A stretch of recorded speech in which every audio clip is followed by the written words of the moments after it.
Greetings, everybody. It's a beautiful day outside, and I decided to do my video out here. Couldn't wait for summer to get here, and just hearing the birds and all the different insects, doing their thing out here. I just feel at peace. I feel alive. The world is alive again, as far as I'm concerned. Once the winter goes, my joy begins.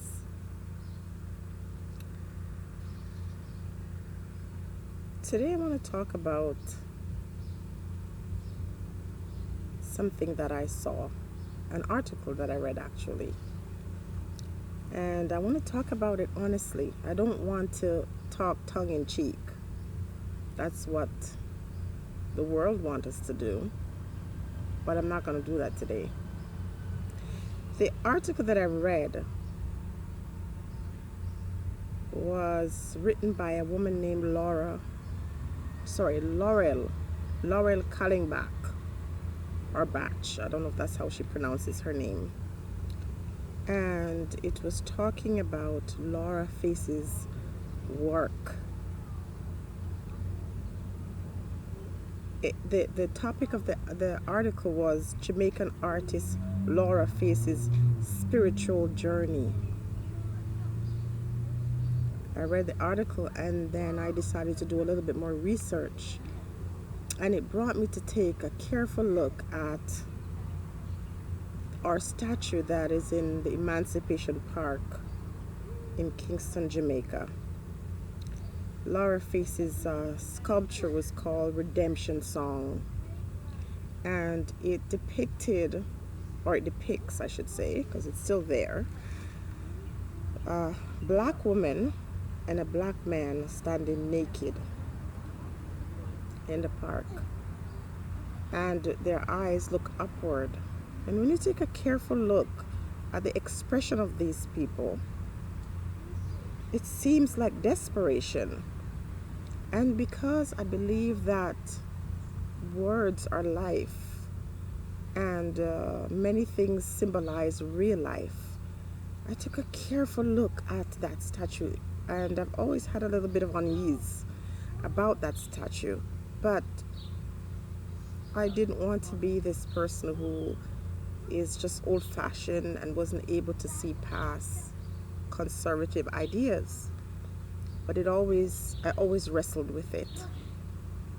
And now that I have read this article and I'm trying to piece some things together for myself, I realize that it isn't just the bodies of black people that have been enslaved. It's not just our minds that are enslaved. It's our willingness to be enslaved. I think that statue in Emancipation Park is an insult to black people. You look at this couple standing in the park, looking upwards, and I believe she said, looking upwards is showing that they're free. That does not show freedom at all. It actually looks as if they were desperate, looking for answers. And I think with what has gone on in Jamaica for the last 20 years is indicative of this statue. So I have to congratulate Laura Facey for writing a sculpture that really indicate her true feelings about what is going on in Jamaica. They have sold off all our resources. Our people are now quite desperate. I have seen more suicide in Jamaica than I've ever seen in my entire lifetime. And I think that is a demonstration of what is to come. That park, Emancipation Park, boasts statues that chronicles the experience of the slave and the mindset of the people today. Now, this woman, Laurel Kallenbach, talks about this statue and Laura's work in detail. She talks about Laura being an eighth generation Jamaican. And my question is Laura a Jamaican, or Laura just lives in Jamaica? How is she a Jamaican? By virtue of her ancestors who lived there 8 generations before her? She, however, has insight, and she, however, is very honest about her feelings towards black people.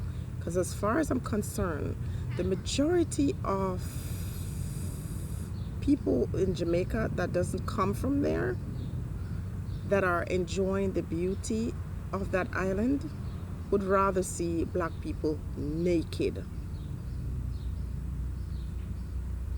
And what concerns me is that she was given this work to do, and this work was so insulting to the Jamaican people.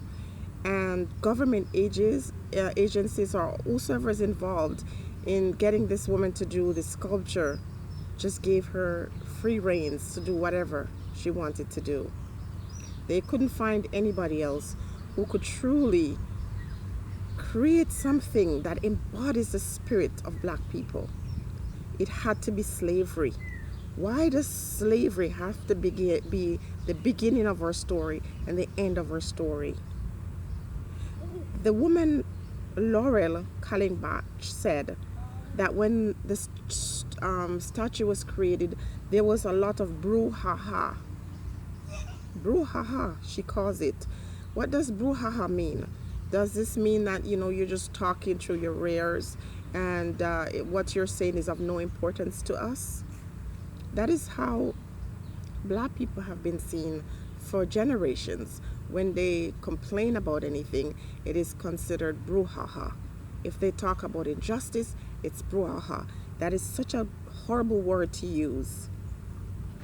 Then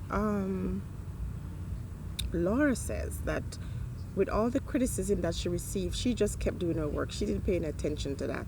She pays no attention. Why should you pay any attention to people's concerns, Laura? Just keep doing what you do. And I can't condemn you, because what you did was tell the stories of your ancestors in a very boastful place, and they should love you and really respect you, because you were able to convince a country of black people, majority black people, to make you put up a statue. Come back. Don't go alone. You were able to convince a group of black people to let you put up a statue with them naked. You deserve a medal. You should be Jamaica's next heroine. And in the article, it also talks about the fact that Laura made a miniature piece, which she places in a canoe carved from cottonwood. And I'm not sure where she keeps this piece, but that's very ironic. She places this miniature piece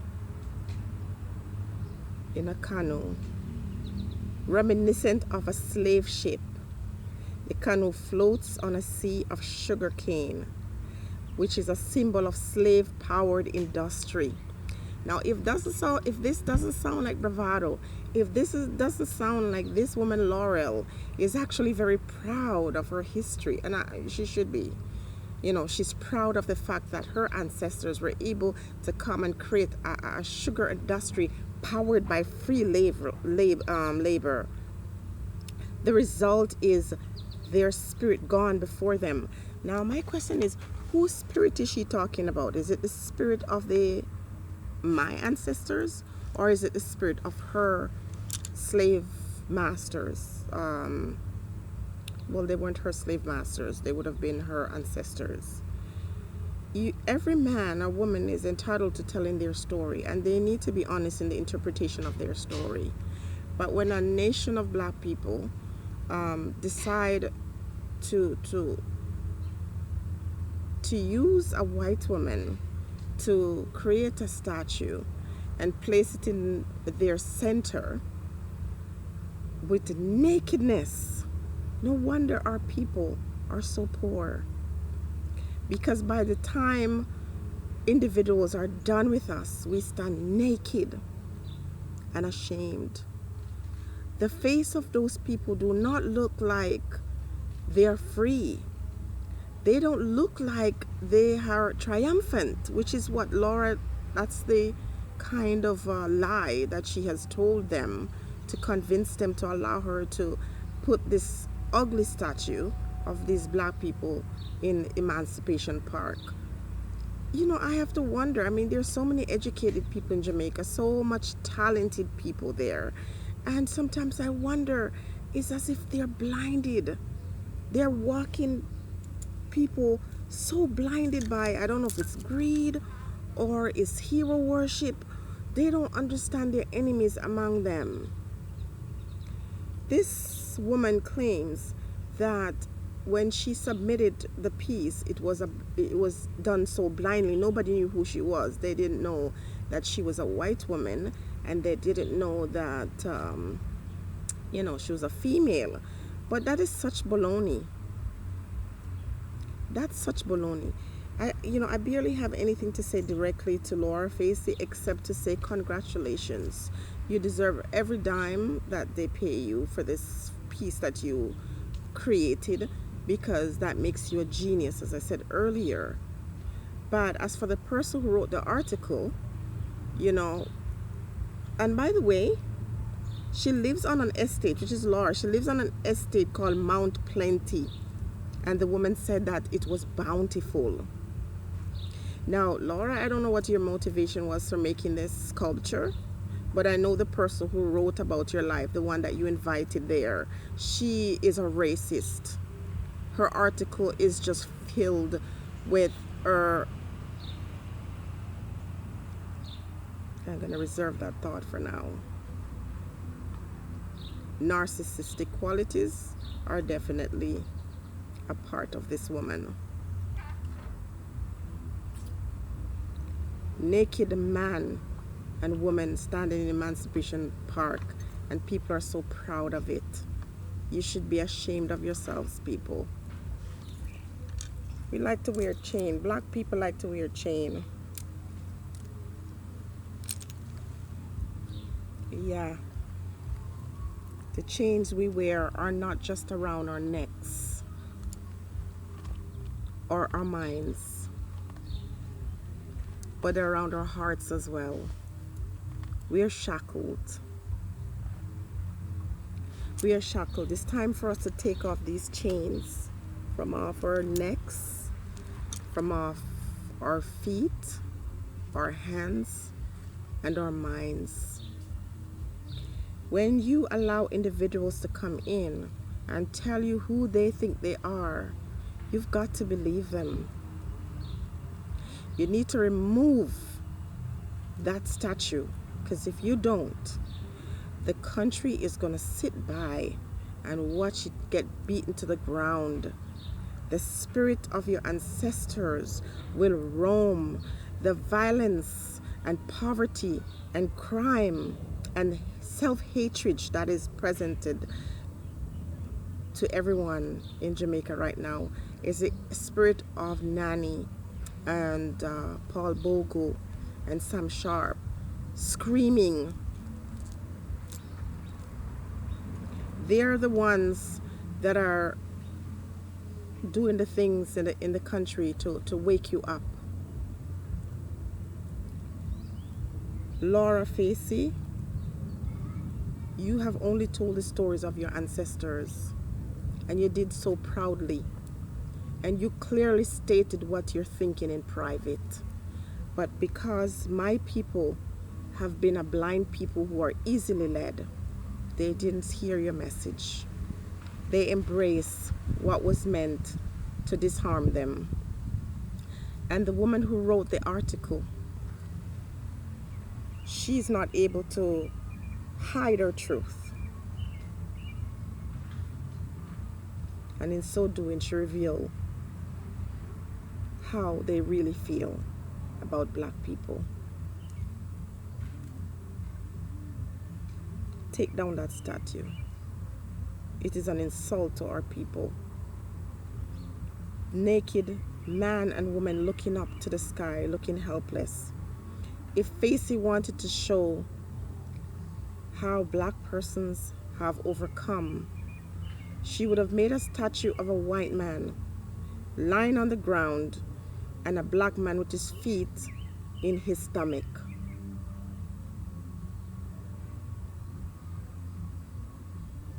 Or she would have made a statue of a black man standing with a white man, and he's removing the chains from his hands and putting it on the white man's hand. And if we're talking about forgiveness and moving on, you would have seen a statue with a black man and a white man shaking hands, embracing each other. It wouldn't be a sign of two black people looking up in desperation.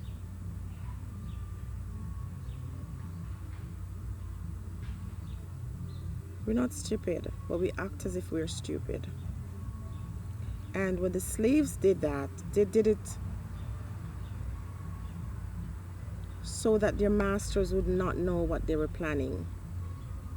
The Kwashi symbol or symbolism was to take the master's eyes off of them so they can plot and scheme their way to victory. But there's still too many Kwashis there playing the role of the idiot. I'd like to see our people wake up. I'd like us to stop and say, enough, no more. I'd like to see us remove these chains from off of our minds. And I find people, white folks really, like to tell you that emancipate yourself from mental slavery. They love that word. They love that expression because it allows you to forget. They don't forget their past, but they ask you to forget yours. When Facey was making this portrait, she didn't forget her past. She embraced it. She wasn't ashamed to tell the story of what her ancestors did to our people. But we are supposed to forget about what happened to our people and move on, emancipate our minds. Well, I think you're misunderstanding. Emancipate yourself from mental slavery means that you do not allow anyone to come in and tell you any nonsense and you accept it. Emancipate yourself from mental slavery means that you learn to love yourself and accept yourself first before you can love anybody else. Thumbs down to that degrading statue in Emancipation Park. I've never gone there and I will never go there. And as for the woman who wrote the article, Laurel Kalimbach, I've always known that the documentaries and the movies that are made by white folks about slavery, it was never there to entertain us. It was there to mock and ridicule us and to remind their children of their power and their might. And this article that you wrote was equally insulting. Be blessed, everybody. Think on these things.